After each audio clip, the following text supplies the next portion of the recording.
Hi, my name is Nate Pelletier, and I'll be talking about the process of restoring my 1984 Dodge Ram D100. This was a 3-year process, and I could only really work on it over the summers, so it took a while. I started off with when I got the truck. It had house paint all over it. It was painted with a paintbrush. It looked awful. It had this big cap on it, and there was rust spots and dents, and so it didn't look good. Then I proceeded to clean out the truck. There was a lot of stuff in the bed, tires, a big piece of plywood, a ton of chain, and cleaned that out, hosed it out. There was dirt, and cleaned out the bed. And then I cleaned off the entire truck, cleaned the interior. Then I proceeded to take off all the trim pieces. This included bumpers, headlights, taillights, the grille, and door handles.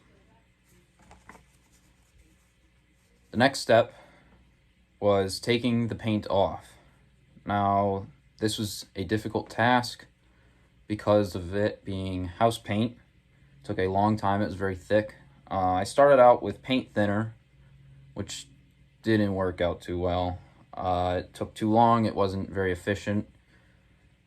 So then I talked to a guy at a paint shop down the street, and he told me that I should start sanding it with sandpaper. So I used a air sander, and an air sander runs off of compressed air. And you have a abrasive pad on it that spins, and that made it much easier to take off the paint. Still wasn't easy, but better than paint thinner.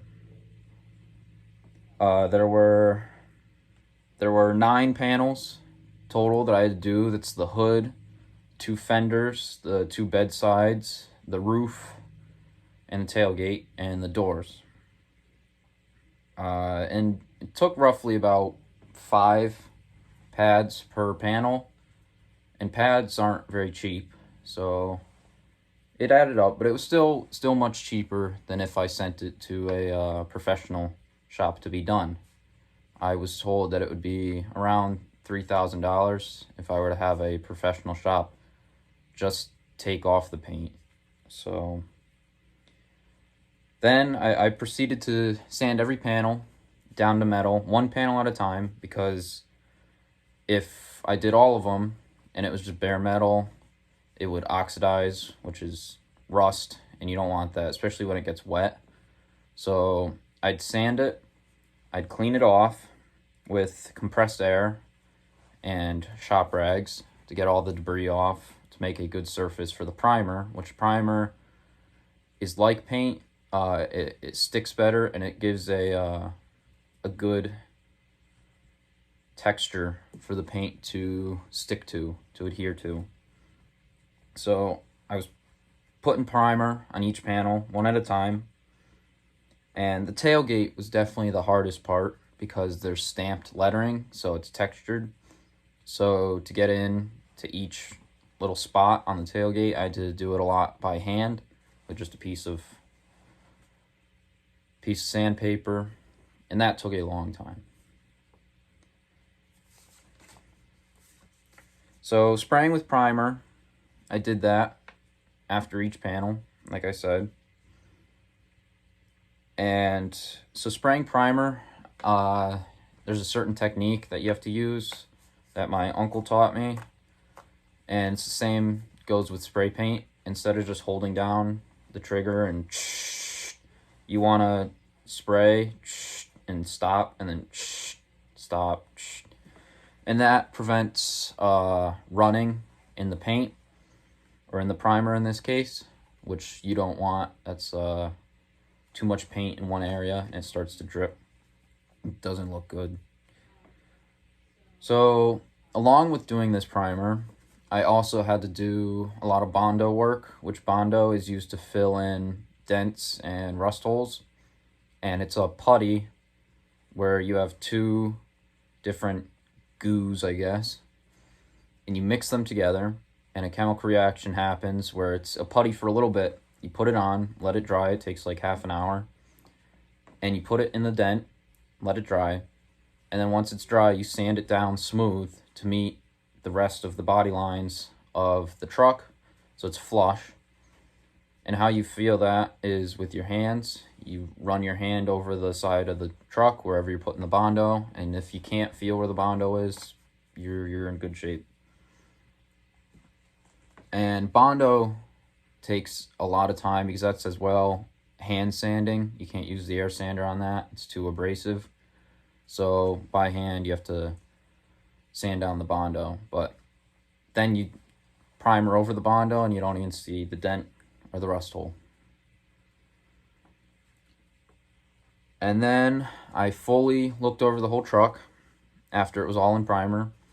I made sure that everything was looking good, the primer was good, there was no runs. If there were, I'd sand them back down, respray, made sure everything was primered, made sure there were no other dents that I missed. And then I did like another coat of primer to make sure it had a good coat for the paint to adhere to. So then I proceeded to bring the truck to a paint shop, and there I told the man at the paint shop to match the original color of the truck as best as he could, which you can see within the door panels is still the original paint color. And he did an okay job at matching it.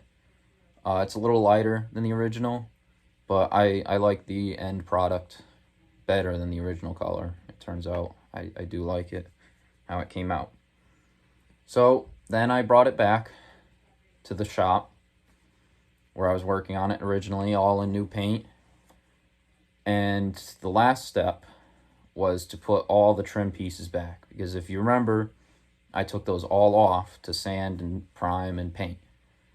So I also bought new trim pieces such as door handles and a new bumper on the front and the back, 2 new bumpers, and new taillights, because the old taillights were painted over. They're supposed to be chrome around them, and the original owner painted over them with the house paint.